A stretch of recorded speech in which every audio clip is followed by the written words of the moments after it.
A very good morning to all of you. My name is Nikita Singh and I welcome you all to our English session. और आज का जो हमारा session है वो है वोकैब खजाना। और वोकैब खजाना के सेशन के अंदर आज हम पढ़ने वाले हैं ऐसे इडियम्स जो कि बेस्ड हैं ऑन एनिमल्स। यस, सो आज की क्लास में हम लोग एनिमल्स के ऊपर बेस्ड सभी इडियम्स को जानेंगे। इससे पहले के सेशन में हमने कवर किए थे idioms based on different colours, black, blue, green, red, काफ़ी सारे कलर्स हमने पढ़े थे।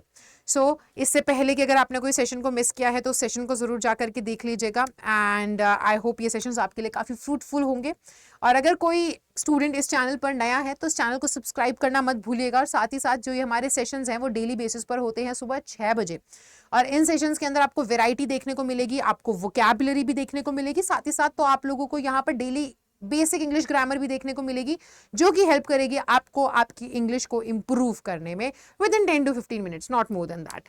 ओके, सो करते हैं हमारे सेशन को शुरू। एंड आई होप कि आप लोग जो है इन सेशंस को काफ़ी पसंद कर रहे हैं, काफ़ी ज़्यादा क्या कहते हैं आपको ये हेल्पफुल लग रहे होंगे सेशंस। तो ऐसे ही प्यार दिखाते रहिए और इन सेशंस को अपने दोस्तों के साथ ज़रूर शेयर कीजिएगा, because sharing is caring. And साथ ही साथ इस वीडियो को लाइक करना मत भूलना। तो ठीक है, इसी के साथ हम लोग बिना किसी देरी के बच्चों करते हैं स्टार्ट। सबसे पहला इडियम जो हमारे सामने है वो है ये, to kill two birds with one stone. यानी कि आप लोगों ने हिंदी में तो एक मुहावरा सुना ही होगा जिसे हम कहते हैं एक तीर से दो निशाने। इंग्लिश में ये बर्ड्स से रिलेटेड है, ठीक है।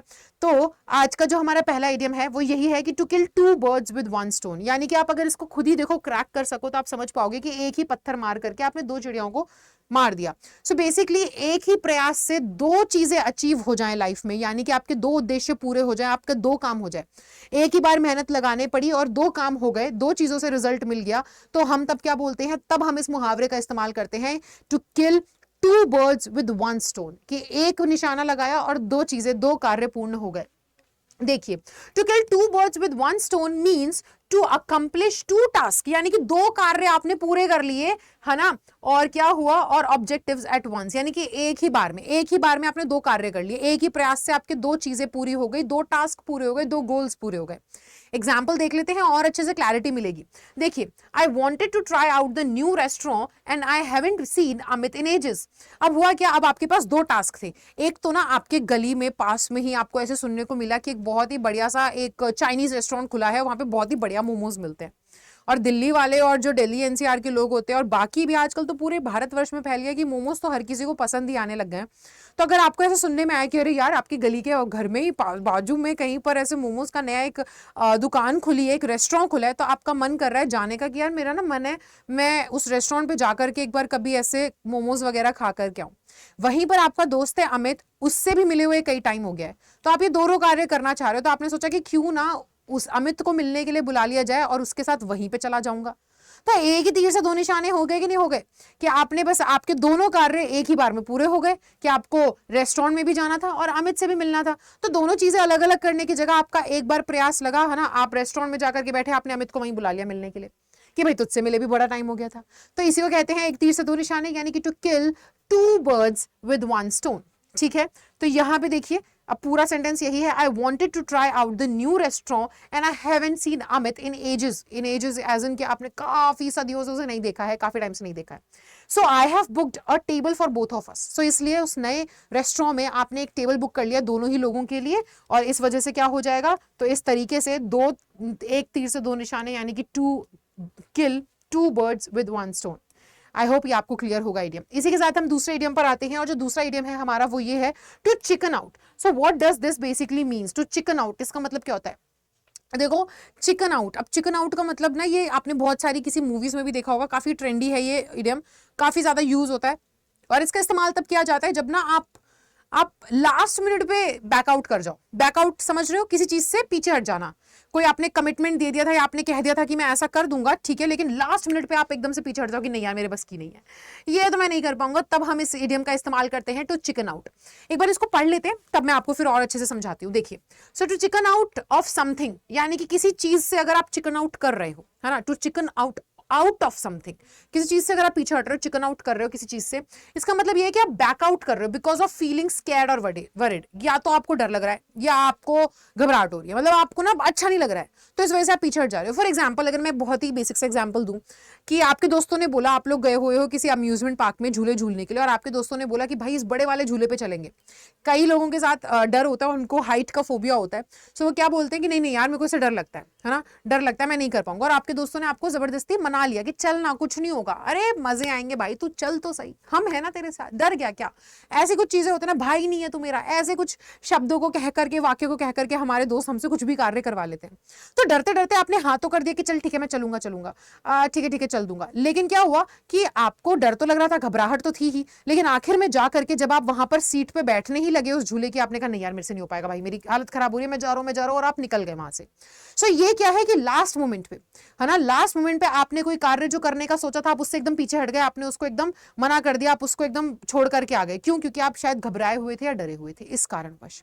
ठीक है, उस कारण को ना करना, तो उस कार्य को ना करना। तो याद रखिएगा, चिकन आउट का ये मतलब नहीं कि हालात ही ऐसे हो गए कि आप नहीं कर पाए। चिकन आउट का ये मतलब होता है कि डर या घबराहट की वजह से आपने जो सोचा था कार्य कि कर लूंगा, बट आपको लास्ट मोमेंट पे आपको लगा कि नहीं ये हो ही नहीं सकता है, मेरे को डर लग रहा है, और आप वहां से निकल जाओ, तो पीछे हट जाना, कोई कार्य करने से मना कर देना। ठीक है, वो होता है चिकन आउट का मतलब। अब यहाँ पे हम एक सिंपल एग्जाम्पल के थ्रू समझते हैं। सो एग्जाम्पल है, Jayesh was going to go on that roller coaster but he chickened out at the last minute. अब हुआ क्या, वो कह रहे हैं कि जयेश जो है वो रोलर कोस्टर राइड होती है ना, वो झूले उस पर चलने वाला था हमारे साथ, लेकिन लास्ट मोमेंट पे उसने चिकन आउट कर दिया, यानी कि लास्ट मोमेंट पे डर के मारे हट गया। अब वही है ना कि हम दोस्त जो होते हैं वो ऐसे दोस्तों को कोई ना कोई कार्य करने के लिए मना तो लेते कि अरे तू कर लेगा, अरे तू कर लेगा भाई, तू शेर है यार, इतनी सी चीज से डर गया, चल चल चल चल चल, है ना। लेकिन वही है कि लास्ट मोमेंट पे डर लग गया, लास्ट मोमेंट पे बैकआउट कर गए, चिकन आउट कर गए कि नहीं यार नहीं हो पाएगा भाई, मैं जा रहा हूं, तुम बैठो, तुम एंजॉय करो, भाग गए, उसे कहते हैं चिकन आउट करना। सो ये था हमारा इडियम नंबर 2, एंड इसी के साथ हम आ जाते हैं हमारे इडियम नंबर 3 पर। सो इडियम नंबर 3 जो है हमारा वो ये है, to take the bull by the horns. अच्छा एक चीज याद रखिएगा, ये आपने ना कई जगह पर ऐसे सुना होगा, to grab the bull by the horns. ठीक है, तो इस जो इडियम है इसको ऐसे भी बोला जाता है और इसको ग्रैब भी बोला जाता है। To take the bulls by the horns मतलब कि होता है ना सांड को उसके सींग से पकड़ लेना। तो यहाँ पे ये आपको देखने को मिल सकता है कई जगहों पे, मूवीज वगैरह में आजकल बड़ा कॉमन है, लोग बोलते हैं टू ग्रैब, टेक की जगह ग्रैब, पकड़ लेना। ठीक है, grab the bull by the horns. So एक ही इडियम है, कोई अलग चीज नहीं है, बस वो एक वर्ड को इंटरचेंज कर दिया गया, बट मीनिंग सिर्फ इतना ही निकलता है उसका कि देखिए इसका मतलब है कि एक प्रॉब्लम उसको ना डायरेक्टली फेस कर लेना। ठीक है, कि दिक्कत है तो दिक्कत से क्या भागना भागना, ठीक है, आपने सीधे जाकर के खड़े हो गए कि जो होगा अब देखा जाएगा, कर देते हैं, जो प्रॉब्लम आएगी मैं देख लूंगा। ठीक है, तो यानी कि टू टेक द बुल या फिर to grab the bull by the horns, है ना। कई बार ऐसी सिचुएशंस आती होंगी कि आपको लग रहा होता कि यार अगर मैं ऐसे करूंगा तो ये हो जाएगा, ऐसे करूंगा तो ये हो जाएगा, ये हो जाएगा, तो आप क्या करते हो, आप सारी चीजें छोड़ के बोलते हो कि अरे मैं कर रहा हूं, जो प्रॉब्लम आएगी मैं देख लूंगा, मैं प्रॉब्लम को डायरेक्टली फेस करूंगा, यानी कि सीधे जाकर के भिड़ जाना।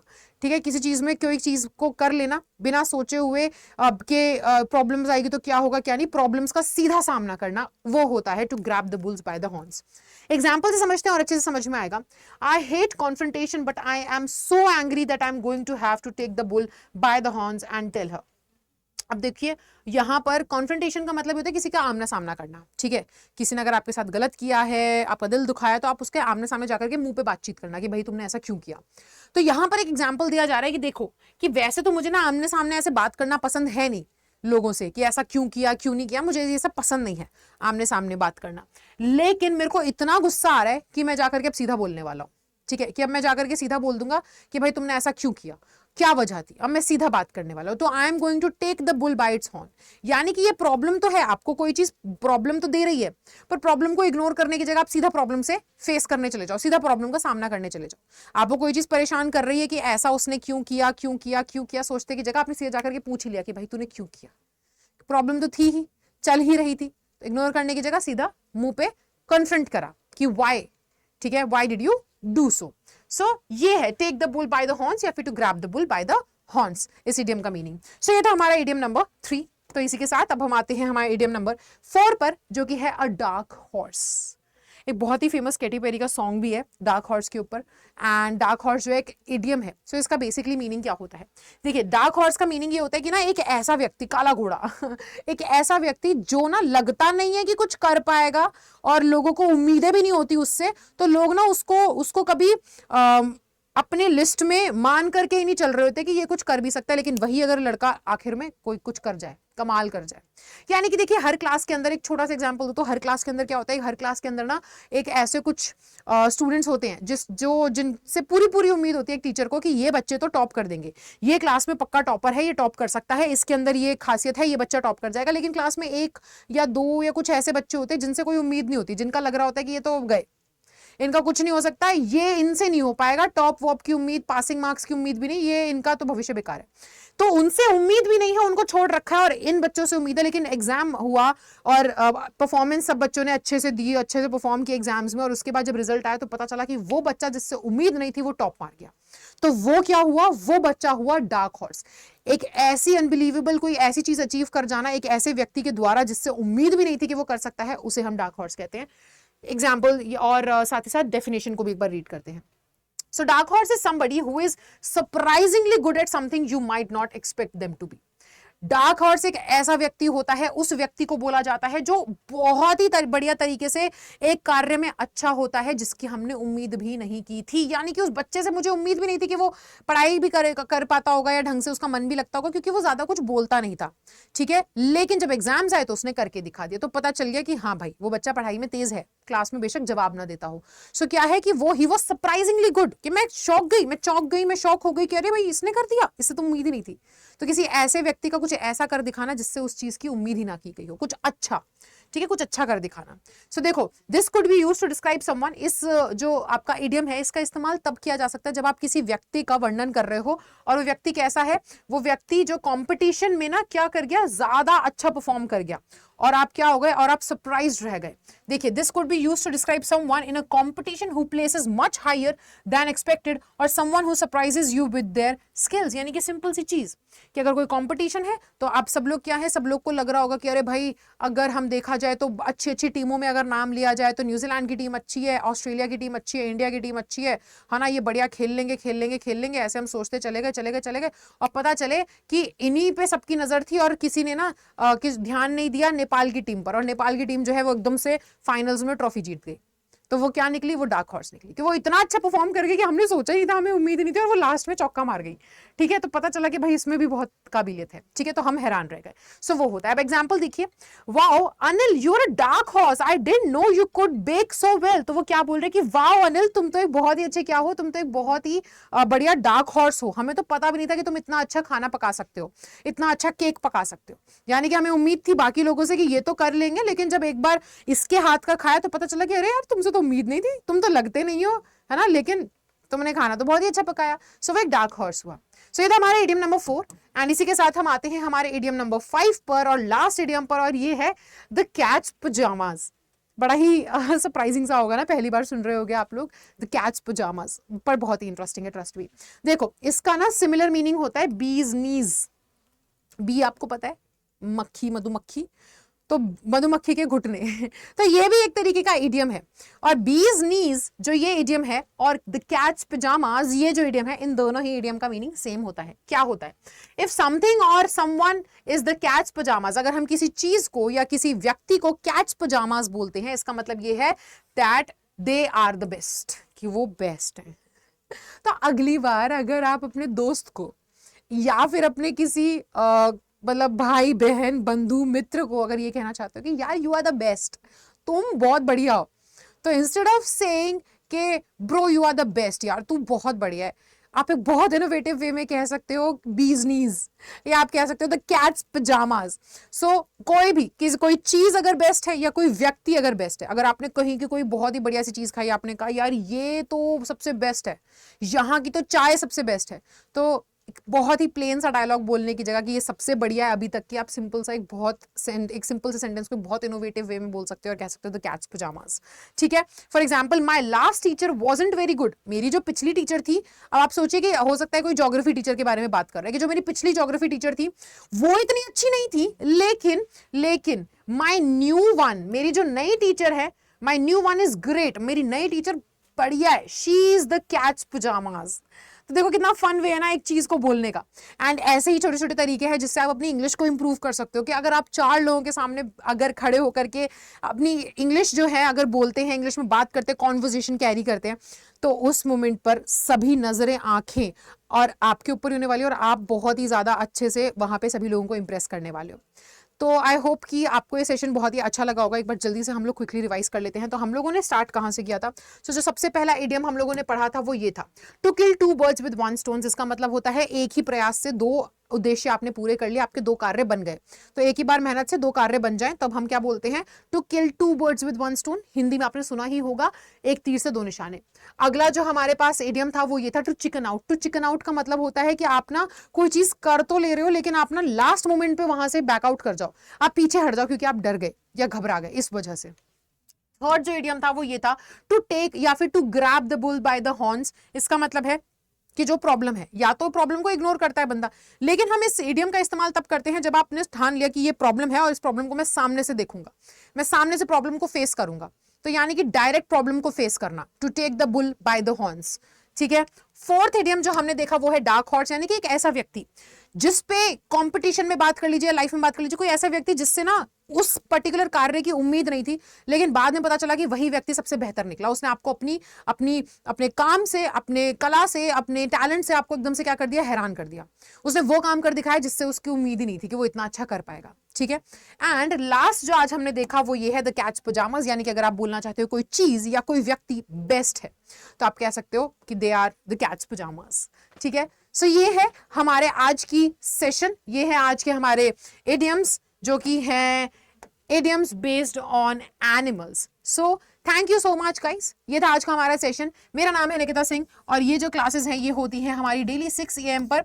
सो ये क्लासेस के थ्रू आप लोग 10 to 15 मिनट्स, जैसे कि मैं पहले ही मेंशन कर चुकी हूँ, मैक्सिमम 10 to 15 मिनट्स के अंदर अपनी इंग्लिश को इंप्रूव कर सकते हो, वोकैबुलरी हो या फिर बेसिक इंग्लिश ग्रामर हो।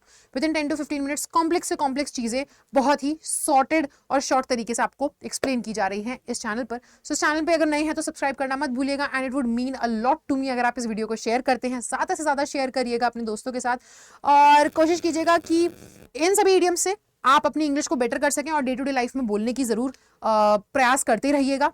और कमेंट सेक्शन में ऐसे ही इनोवेटिव कुछ सेंटेंसेस बना करके जरूर डालिएगा, मैं रीड करूंगी और बहुत ही अच्छा लगेगा जान करके कि आप लोग भी मेहनत कर रहे हैं। तो I will see you in the next session. तब तक के लिए bye bye, take care and thank you so much.